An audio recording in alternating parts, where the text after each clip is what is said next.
Est-ce que tu as déjà passé 40 minutes à scroller alors que tu avais pourtant un truc très important à faire? Est-ce que tu as déjà remis pour la 4e fois la même série que tu connais par cœur en fond pendant que tu faisais autre chose? Est-ce que tu as déjà vérifié 2 fois, 3 fois que tu avais bien fermé la porte avant de partir?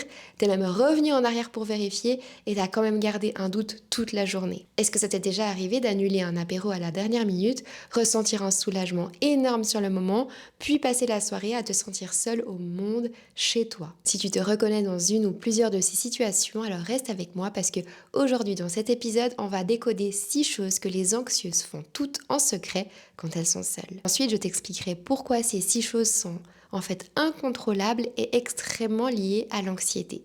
Je te partagerai les 3 signaux pour savoir si un de ces comportements est devenu trop présent chez toi et pour finir ma méthode pour les stopper si c'est devenu trop omniprésent dans ton quotidien et que ça t'empêche de vivre normalement. Et pour aller plus loin que juste écouter l'épisode, j'ai créé les notes de podcast. C'est le résumé des points essentiels de l'épisode. Donc les 6 comportements, les 3 signaux et surtout la méthode complète pour stopper ces comportements. Tu peux télécharger les notes gratuitement, le lien se trouvera dans la description. Si tu ne me connais pas encore, je m'appelle Marika et si j'ai créé ce podcast, c'est parce que j'ai souffert d'anxiété chronique et de crise d'angoisse pendant 15 ans. Mais aujourd'hui, j'ai réussi à m'en libérer à 100%.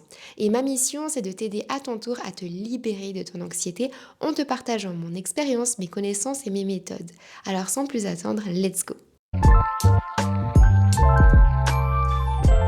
Numéro 1, tu procrastines en scrollant au lieu de faire la tâche que tu dois faire. Tu ouvres ton ordinateur pour envoyer le mail que tu repousses depuis des semaines et là, ta main attrape ton téléphone toute seule juste pour passer 2 minutes sur Insta et finalement, 40 minutes plus tard, tu es en train de regarder les vacances en Grèce d'une totale inconnue sur YouTube. Et le pire, t'as même pas apprécié ce moment. T'étais en mode automatique avec une culpabilité pesante au fond de toi parce que tu savais que tu devais absolument envoyer ce mail urgent et important. Alors pourquoi est-ce que tu fais ça si c'est pas vraiment agréable et que tu passes pas un bon moment? On appelle ça de la procrastination et on voit ça souvent comme quelque chose de négatif. On voit ces personnes-là plutôt flemmardes, des personnes indisciplinées qui n'ont pas de motivation dans la vie. Et ben en fait c'est totalement faux. Les recherches sur le sujet sont très claires. C'est un problème de régulation émotionnelle. Ton cerveau a détecté que le mail égale danger, peur de mal faire, peur de la réponse, peur du jugement. Et son job numéro 1, c'est de te protéger de ce danger. Donc il te met en anesthésie. Tu fais un truc où tu n'as pas besoin de trop réfléchir, comme scroller. Et chaque petit swipe, c'est une microdose de dopamine qui permet à ton cerveau de se sentir mieux. Mais au fond de toi, t'es pas du tout bien parce que tu sais que tu ne réalises pas la tâche importante que tu dois faire. Bref, en gros, tu procrastines pas parce que tu es une personne paresseuse, tu procrastines parce que ton système nerveux fuit une émotion. 2, tu mets toujours un bruit de fond quand tu es seul. Un podcast pendant la vaisselle, une vidéo YouTube pendant que tu manges, de la musique dans la voiture, un podcast dans les oreilles quand tu vas marcher et même sous la douche, le téléphone posé sur le lavabo avec une musique ou une série ou une vidéo sur YouTube ou peu importe. N'importe quoi sauf du silence. D'ailleurs, pose-toi la question honnêtement. C'est quand la dernière fois que tu as passé 30 minutes dans le silence total, seul avec tes pensées? Si tu mets des bruits de fond en permanence, c'est pas parce que tu es fan de podcast ou que tu es fan de musique. C'est surtout une stratégie d'évitement du silence. Parce que le silence, pour une personne anxieuse et un cerveau anxieux, c'est le moment où les pensées remontent à la surface et c'est là où tu peux pas trop les éviter. Les ruminations, les et si, les scénarios, etc. Alors tu couvres le bruit interne avec du bruit externe. C'est malin. Et oui, le cerveau il est malin, mais il y a un problème. Et ce problème, c'est que ton système nerveux, lui, il a besoin de moments de vide sensoriel pour digérer le monde, en fait. C'est comme un ordinateur qui a besoin qu'on l'éteigne de temps en temps. Si tu le stimules H24, il va accumuler des informations et il va finir par bugger. Cette accumulation, tu la payes avec de la fatigue, des tensions, de l'irritabilité et paradoxalement encore plus de rumination dès que tu arrêtes le son. Je t'en parlais déjà dans mon épisode sur les 7 types de repos. C'est le repos sensoriel et c'est celui qu'on refuse le plus quand on a de l'anxiété. Je te mets le lien dans la description si tu veux aller écouter cet épisode d'ailleurs. Numéro 3, tu regardes la même série pour la 7e, 10e, 20e fois et tu t'es limite plus attaché au personnage qu'à ta propre famille.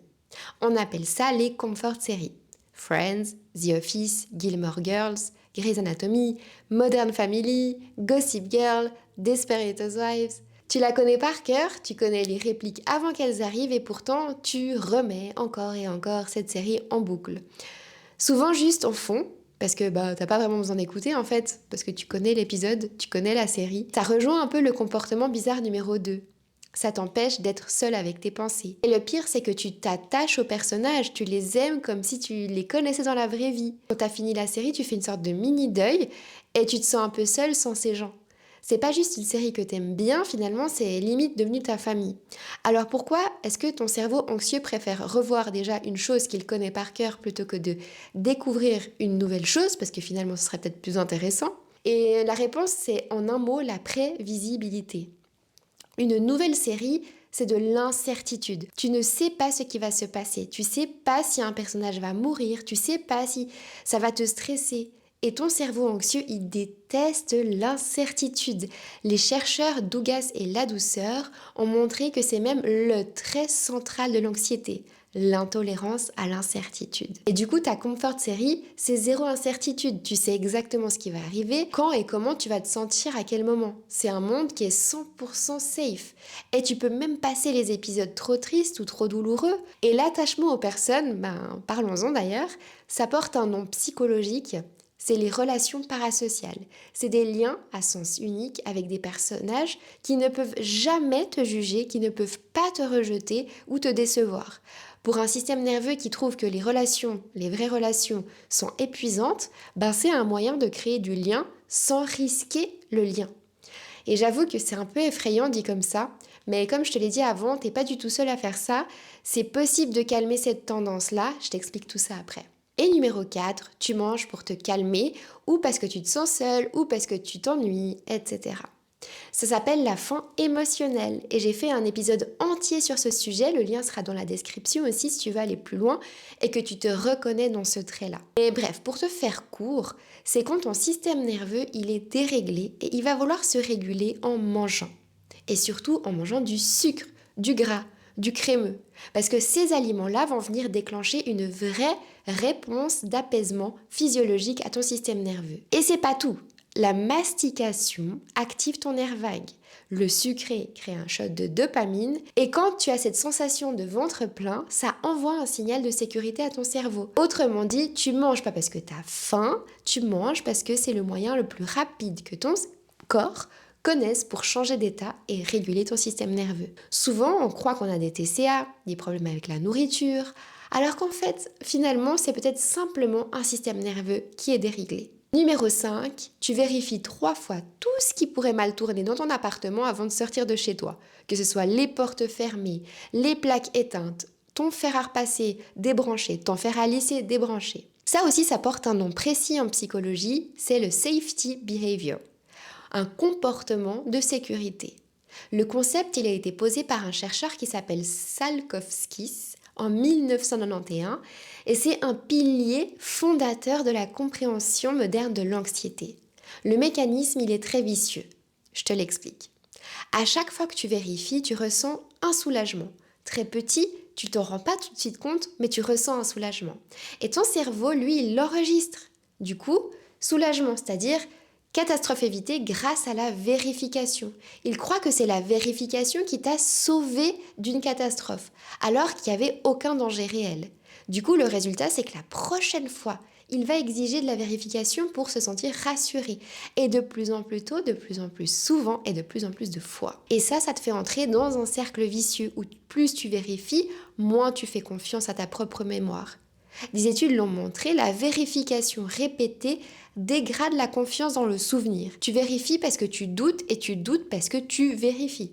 Et numéro 6, tu annules des rendez-vous à la dernière minute, puis tu te sens affreusement seul. J'ai vécu ces 6 comportements, un à un, et je les connais par cœur, mais celui-ci, je trouve que c'est le plus douloureux de tous. T'avais dit oui pour une soirée avec des copines. T'étais même contente d'y aller. Sur le moment, t'étais là, mais j'ai trop hâte. Mais depuis le matin du rendez-vous, tu ressens une boule au ventre qui grossit plus le temps passe. À 17h, tu commences à essayer de réfléchir, à trouver la bonne excuse qui va passer pour que les filles ne le prennent pas mal, pour qu'elles continuent de t'inviter, mais que quand même tu puisses refuser l'invitation et que tu puisses annuler. Parce qu'en fait, tu te sens incapable d'y aller. Tu sens que tu angoisses trop, tu sens que tu as de l'anxiété, tu sens que tu as une crise d'angoisse qui est sur le qui-vive. C'est vraiment pas la bonne journée pour toi pour sortir. T'as pas bien dormi cette nuit, t'as eu des insomnies à cause de l'anxiété. Et en fait, en même temps, t'as envie d'y aller, mais en même temps, t'as pas envie d'y aller. Et à 18h30, du coup, t'as trouvé un peu une excuse bidon. T'envoies un SMS. Désolée les filles, j'ai une migraine, je vais pas pouvoir venir.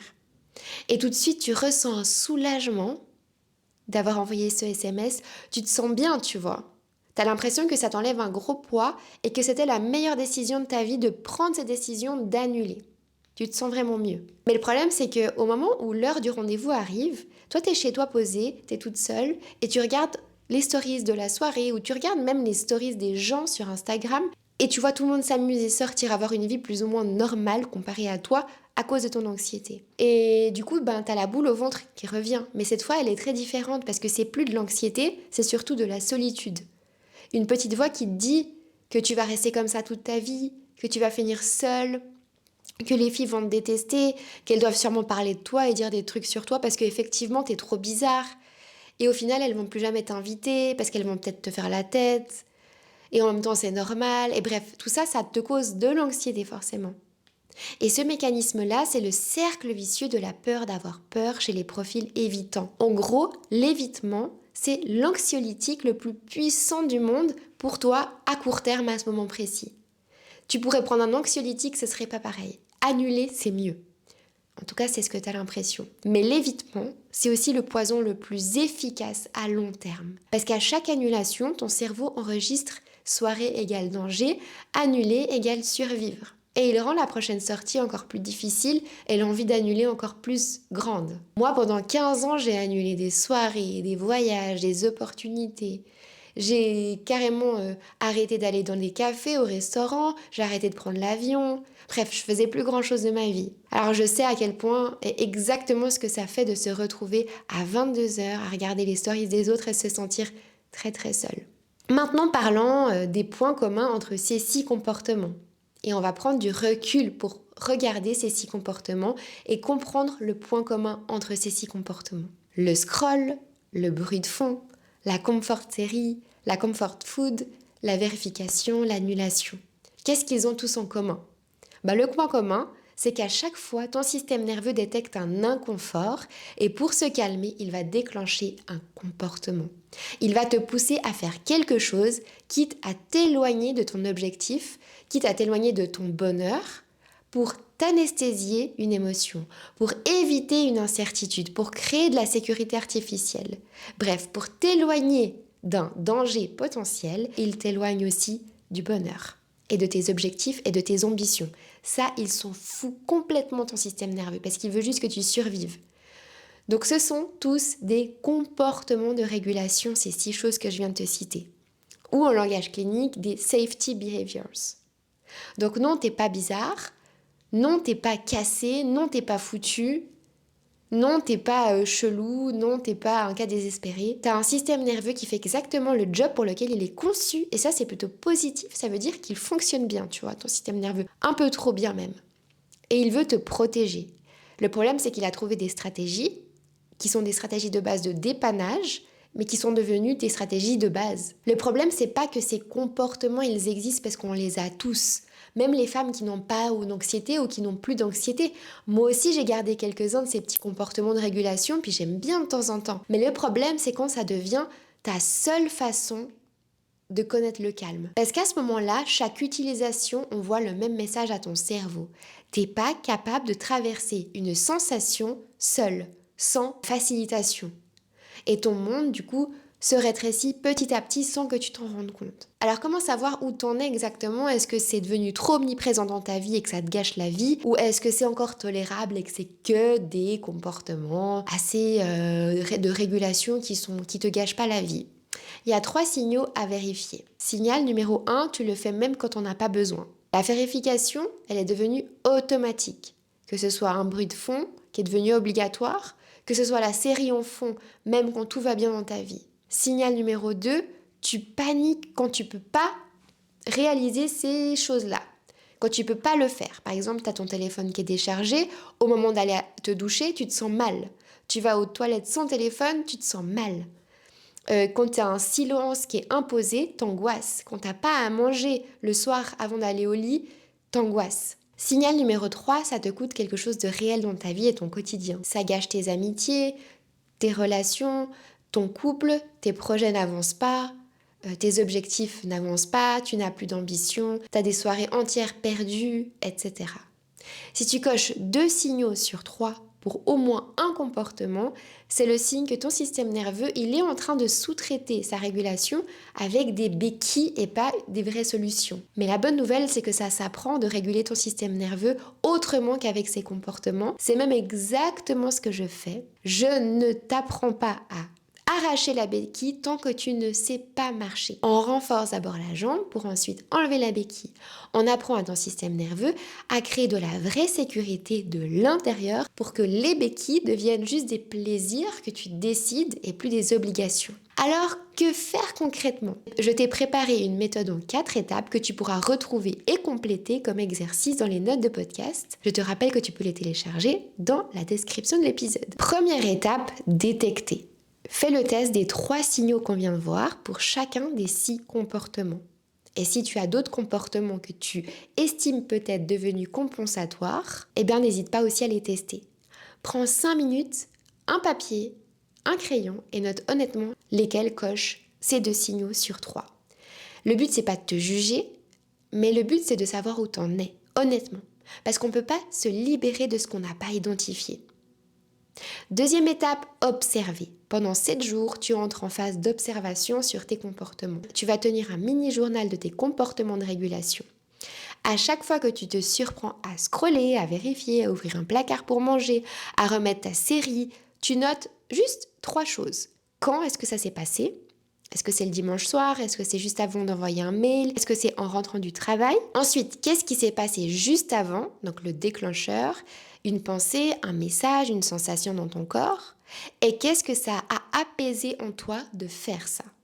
La vraie question, c'est pas pourquoi je fais ça, mais de quoi est-ce que ça me protège ? De l'ennui, du silence, d'une peur, de la solitude. Et je te jure, au bout de 7 jours, tu vas voir des patterns apparaître que tu n'avais jamais remarqué. Troisième étape, réguler.